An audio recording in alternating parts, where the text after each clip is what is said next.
महाराष्ट्र क्रांती news, आवाज सर्वसामान्यांचा। Nashik road येथे युवकाचा खून, परिसरात खळबळ।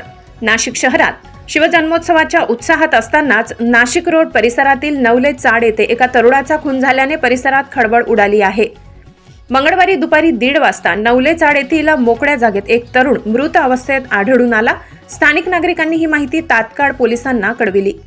घटनास्थळी नाशिक रोड पोलीस ठाण्याचे वरिष्ठ निरीक्षक अशोक गिरी, अधिकारी व गणेशोत्सव पथकाचे अंमलदार दाखल झाले। पोलिसांच्या प्राथमिक तपासानुसार मृत तरुणाचे नाव अजय शंकर भंडारी, राहणार सिन्नर फाटा असे असून त्याच्या खुनामागील कारण अद्याप स्पष्ट झाले नाही। मृतदेह शवविच्छेदनासाठी जिल्हा शासकीय रुग्णालयात पाठविण्यात आला आहे। दरम्यान पोलिसांनी तपास सुरू केला असून मारेकऱ्यांचा शोध घेतला जात आहे।